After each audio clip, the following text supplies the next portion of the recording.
Hi, everyone. Thank you so much for the opportunity and for your time. I really appreciate being here. Before I start off, I'd like to share a short story with you. And I'll take you back a long time when I was about 18 or 19 years old and I was a student in Singapore. I was just there for a few weeks because my brother lived there. And that was before the cell phone times or Google Maps or any of that. And my brother told me I need to meet him at a hotel on Orchard Road, which is sort of the main road in the city center. And I got into the subway, went to Orchard Road, walked out of there, and I was completely overwhelmed by, the people and the buildings. And I had no idea where I was or where I had to go.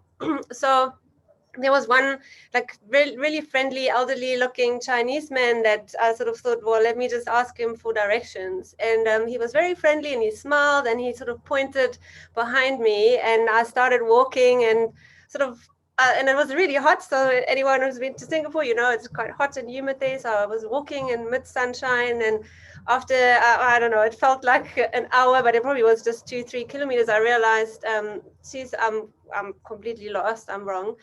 And why I told you the story is that the gentleman, as nice as he was, he sent me into the completely opposite direction or the wrong direction. And only later then did I learn in Asia, there's this thing of losing face. And if you ask someone, even for something as simple as directions, and they don't know the answer, they will rather give you the wrong answer or send you in, the opposite direction than sort of lose face. And this is just sort of, an entry into how cultures and our backgrounds influence how we behave and the impact it can have when two different, I grew up, in Germany. I live in Africa now, South Africa.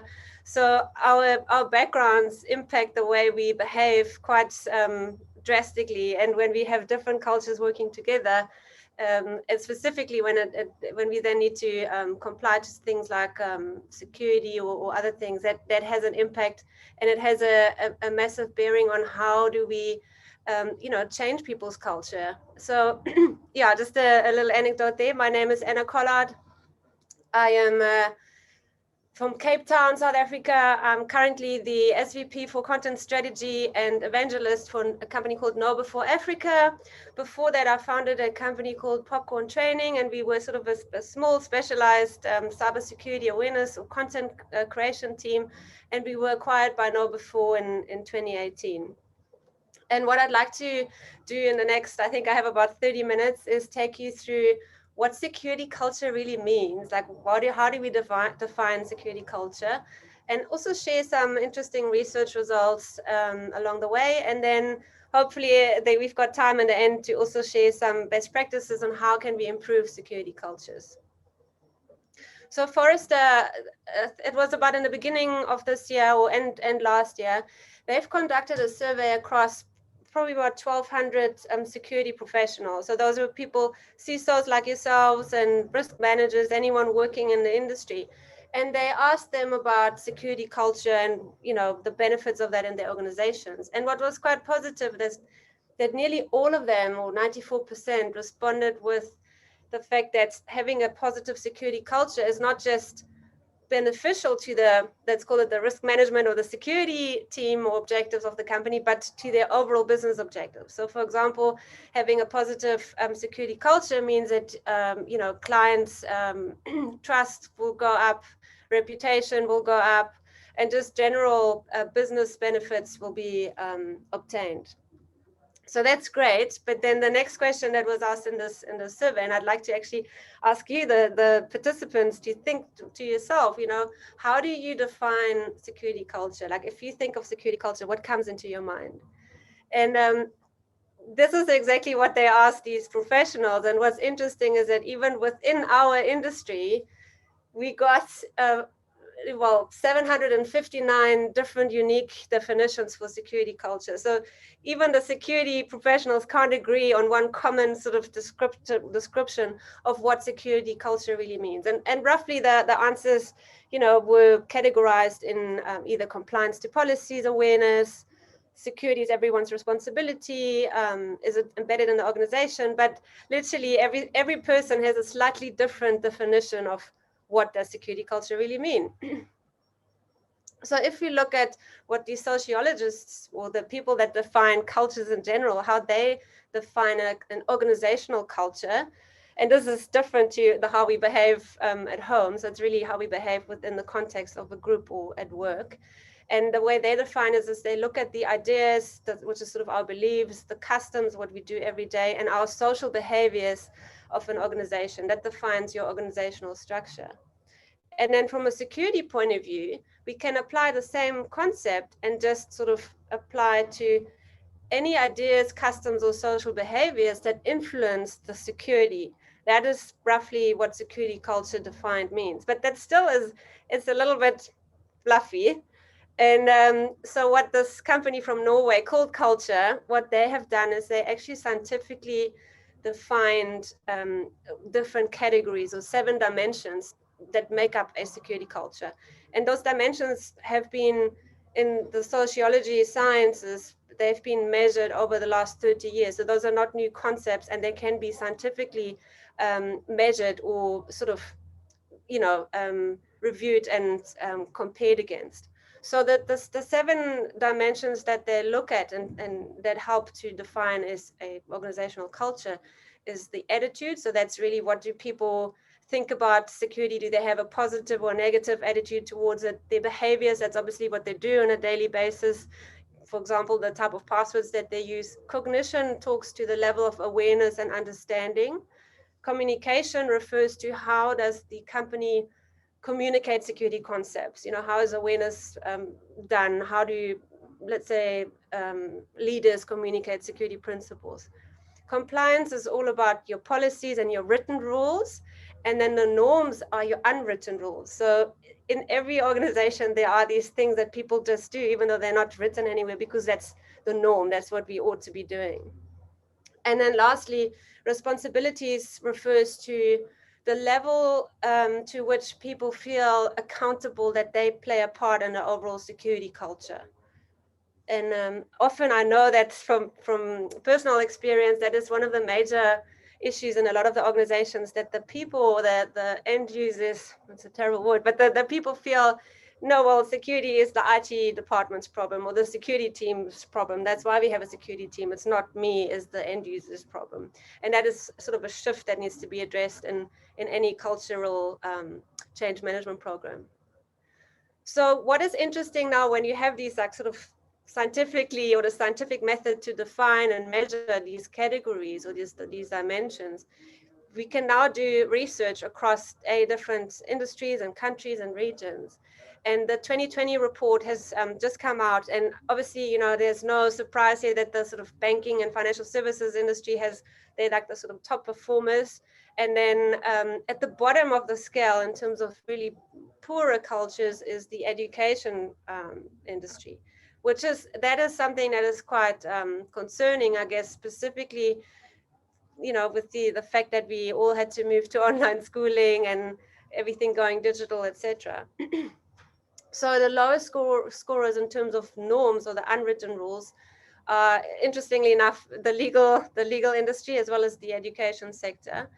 The lowest in terms of attitude, so the people really had sort of a negative attitude towards security, we found in the government, construction, and transportation and education sector again. And then cognition, which is, that refers to learning and understanding and awareness. And again, very concerning, I guess, that the education sector scored so low, because educational institutions are really the places where we should be sharing cybersecurity skills and knowledge. And the fact that was so lowly, that they scored so lowly, is really something that needs to be changed or addressed, because that's also where we get the new generation of future security professionals from. And if that's not even addressed in the schools and universities, there's a real gap here. And this is, by the way, not just Africa, this is globally. So yeah, governments, your infrastructure or sort of critical infrastructure industries and education sectors scored the lowest. And then even the higher performers were not necessarily high performers. They scored sort of in the moderate, not even in the goods category. So the highest score was 76, which you can see is more of a moderate score. So I think across the globe, we have more work to be done to improve our security cultures. What was also quite interesting is that when we then compared the different countries or regions or areas against each other, the fact that Africa scored relatively high was, we were all surprised because, we do have this perception that our security cultures are not as advanced as maybe Europe or the sort of Northern Hemisphere. But this could be explained by the fact that the participants in this year's study were mainly from the financial services sector and predominantly from two countries, Kenya and South Africa. So the actual representation of the participants is not 100% representational, I suppose. So I'm quite interested to see how that score changes within the next year when we will hopefully see more participants from the other African countries. Because so this was one piece of research done by the culture company or the culture assessment group, and then we did another survey or a piece of research that was mainly focused on 8 African countries only: Botswana, Egypt, Ghana, South Africa, Morocco, Mauritius, Nigeria, and Kenya. And we did the survey amongst the end users or consumers, and we got about 881 last year and 900 this year.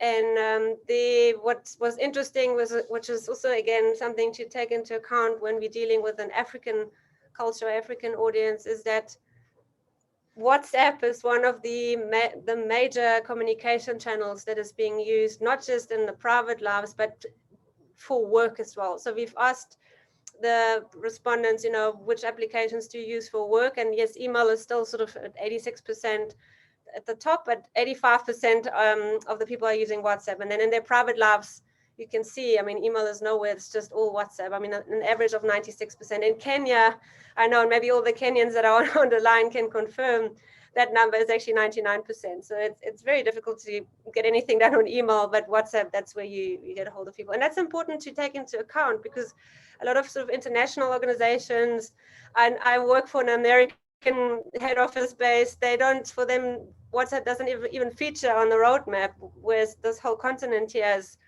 communicating predominantly on WhatsApp. Another thing that we found out is that, and this is interesting to compare last year to this year. So last year, more than 50% thought they were quite confident that they would recognize a security incident. And that number decreased quite a bit to 40%, which is still relatively high. It's nearly like half of the people are confident that they would recognize a security incident. So at first glance, you think, well, that's positive, means that they are at least aware of security somewhat. Unfortunately, then there's some qualifying questions. And again, last year, 65% of the people didn't know what ransomware was. That has improved a little bit to 52%. And also last year, half of the respondents didn't know what a concept like multi-factor authentication was. That also improved slightly to 39% this year. So I think the message there is, yes, there is a slight improvement in terms of awareness, but the overall problem still exists. The fact that we're dealing with a problem of unconscious incompetence. So people are not even aware that they need more awareness. So they don't even realize the threat that is out there, or the fact that they need to educate themselves more in order to be cyber savvy or secure. Another thing that we wanted to find out this year in particular is, how has COVID impacted the way you work? Obviously, everybody, it has impacted everyone. But what's interesting is that Africans, about 50% said that yes, it will definitely, it has impacted them, and they will continue to work from home. And this is sort of absolutely. And then another nearly 20% said, well, they used to work remotely, and they will continue doing that. And then another 10% expressed the desire that they want to continue working from home. So also in Africa, we see that the majority of people are working from home still. And then what was also interesting is that 24% did admit that they were impacted or affected in some level or at some level by cybercrime while working from home. Then this is just more for fun. I had a look at is there a difference between men and women? Is there a gender-based difference that we can look at? And again, I have the 2019 numbers and the 2020 numbers. And, you know, so if we asked the people, you know, how confident are you in recognizing a security incident, I'm sure it's no surprise that the men both last year and this year felt much more confident than the woman. And then on the flip side, with, you know, the people that we asked them, well, you know, do you understand cyber threats? The women were more likely to admit that they actually don't understand cyber threats. So again, no surprise probably. But then, and this is the way it becomes interesting, is when we looked at who was more likely to hand out, like, part with their personal information. So this is slightly risky behavior. You can see that both last year and this year, the men had a much higher, you know, percentage or probability of handing over their personal information compared to the women. In fact, this year it's more than double. So, you know, the ratio.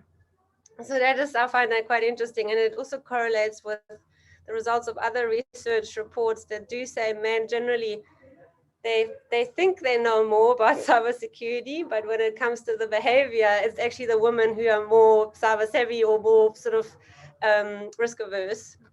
And then we looked also last year, I thought that was interesting, like who fell more for phishing attacks.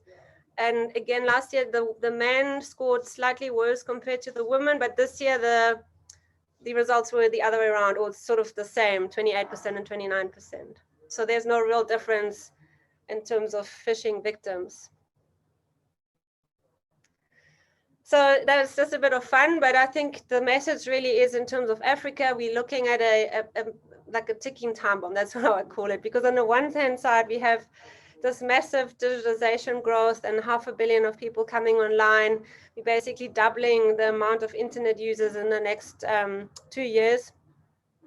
And a lot of those people that will come online are first-time users. They haven't grown up with computers. They will use their mobile devices to connect, and often, you know, people are not even English speaking, or it's not their first language, and a lot of the security material out there is just in English. And there's that low level of awareness, or that lack of even, you know, that unconscious incompetence, like not even understanding that there could be something they don't know about, and sort of the want to learn more about it. And then on the flip side, we have the cyber criminals who focus they shift their attention more towards the emerging economies, just like Africa. The sophistication of social engineering attacks in particular has gone up rampantly, as well as more attacks on mobile devices, mobile malware, and also social engineering on mobile in particular. So there is something really we have to do as an industry to help the consumers on the ground to stay safe. And then in terms of changing security cultures within an organization, so if you like a CISO, a security person that is responsible for improving the people factor, then there's a few sort of tips that I always share. The first one is, you know, like anything in life, we need to know where we are, or have some sort of baseline understanding to then define a roadmap towards where we want to be. And the same with security. Even if you've done security awareness before, it's a good idea to do a sort of initial baseline assessment to see where you are. And it could be done by doing a security assessment, security culture assessment, to determine how good or bad is your security culture.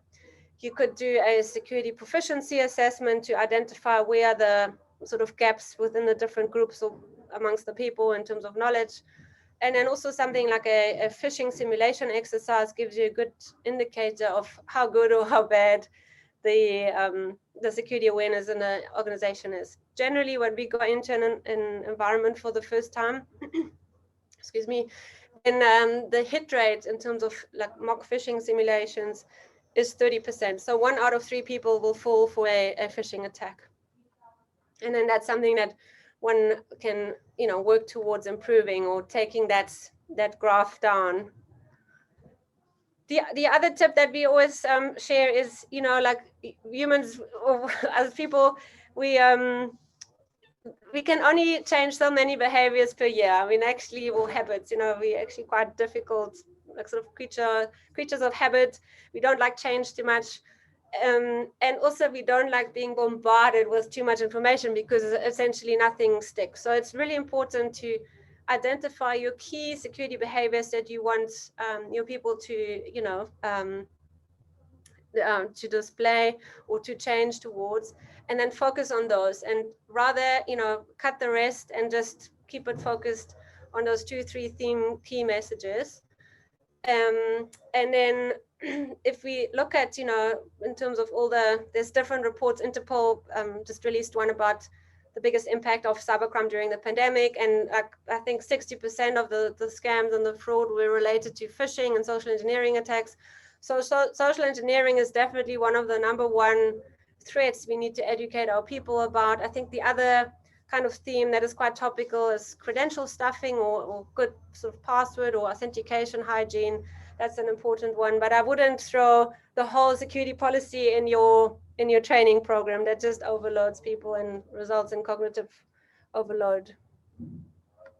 So the other really sort of effective mechanism is to combine your training with frequent and randomized phishing simulation. What I mean by that is, don't just do like a mock phishing exercise once a quarter or once a year to measure where you're at, but use it as a training tool to really simulate the real world, basically. I mean, in our case, for example, we get a different phishing email. Everybody in the organization gets a different one once a week.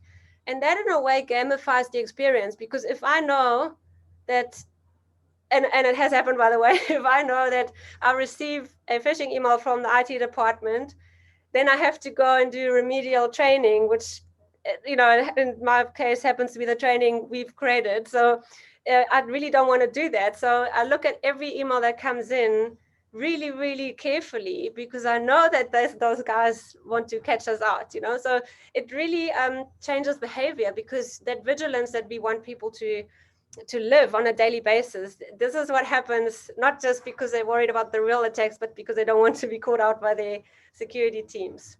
So doing that consistently, like maybe every week or every 2 weeks, and randomizing is also very important, because let's say if I got a phishing email and my colleague next door got the same one, we'll talk.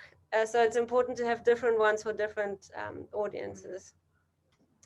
Yes, and then like anything in life, flossing, for example, is a good one. You can't just floss before you go to the dentist. It needs to be a daily exercise.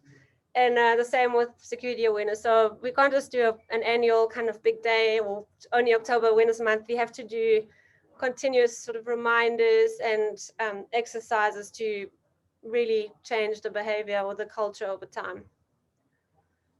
And then, this is another piece of research that KnowBe4 publishes once a year. It's called the fish prone percentage by industry report. And basically it looks at the susceptibility of people falling for mock phishing emails across different industries. And like I mentioned before, the average, so the global average rate is 1 out of 3 or 30%. But what happens when you apply training combined with phishing simulations, those frequent phishing simulations, just within 3 months, by doing this, you can effectively reduce your threat landscape from 30% down to half, to 15%. And then if you do this for 12 months, the average hit rate or fishbone percentage rate goes all the way down to an average of 2%. And that's a really good risk reduction if you so want. And it doesn't even mean it takes that much effort, because you can do it relatively easily and automate it. And by just following those tips that I shared, it can be done, and your people will become more cyber savvy.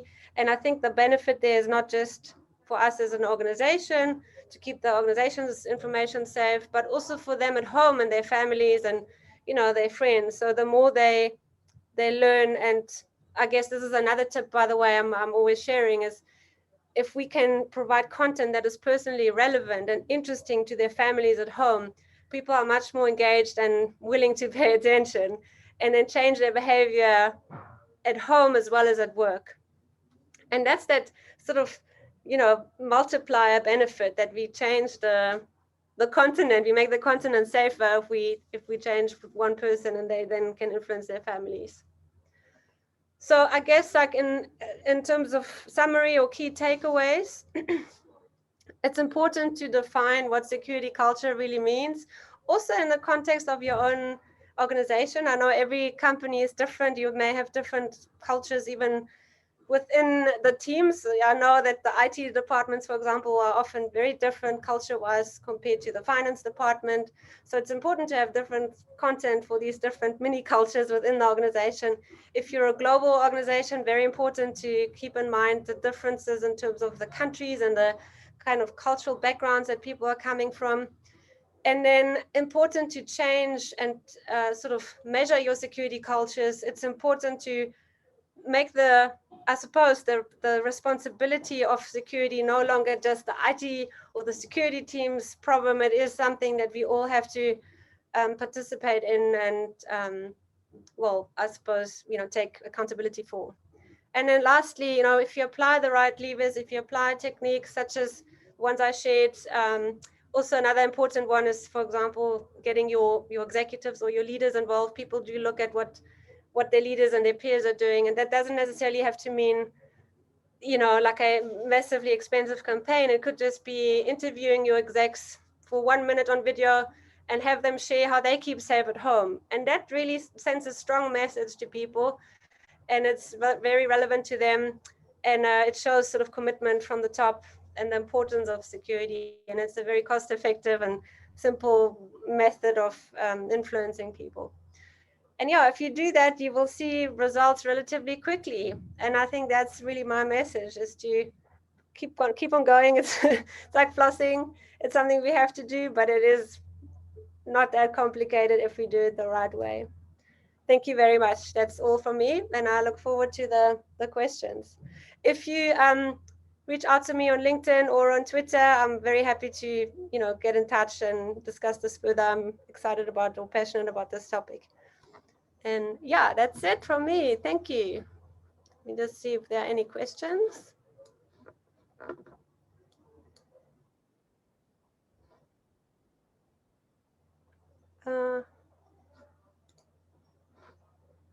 Sorry.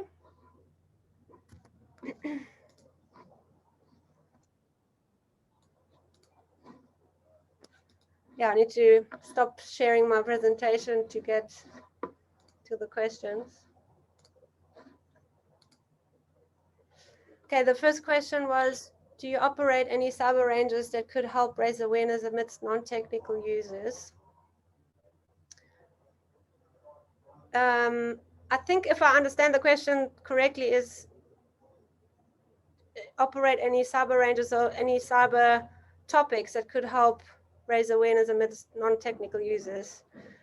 So I guess that even the most non-technical user amongst us is exposed to digital life. Like we all had to make do working from home, get our children online, figure out how to, I don't know, work on Zoom and all of that. So I guess like in some way, there is no such thing anymore of the completely non-technical users, because all of us are somehow much more digitized and exposed.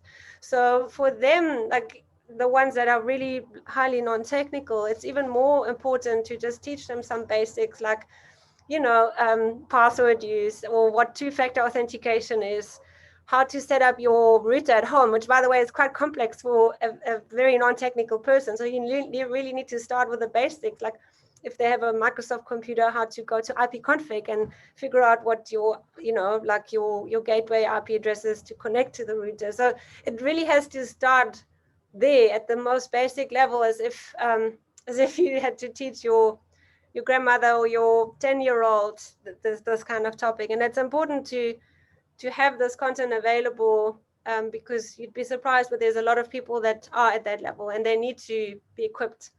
And I think one way of raising awareness amongst those really non-technical people is to show them the impact it could have on their families as well, and the importance of being responsible, and showing their children as well of what the dangers are and how to protect themselves. That's, by the way, often something we find works really well if you offer, like, let's say, a protect your family online webinar or course or training content. because you immediately get the moms and the dads and anyone who's interested involved. And from a psychological point of view, the buy-in is there because it affects them so much more than, let's say, just the company information. And that changes their behavior, which also means that they will, change their behavior in an organizational or corporate environment. The next question was, how important are hackathons and capture the flag competitions for security awareness? Oh, do we still have time, or was it? Says, yeah, unfortunately, due to time constraint, we'll need to end. Jordan, was that it? Oh. Okay, that's fine. I saw the timer. Okay. So, yeah, thanks so much again. I appreciate the time and the interest, and please reach out to me. I'm happy to respond to any other questions on LinkedIn or Twitter or on this platform later on. Thank you.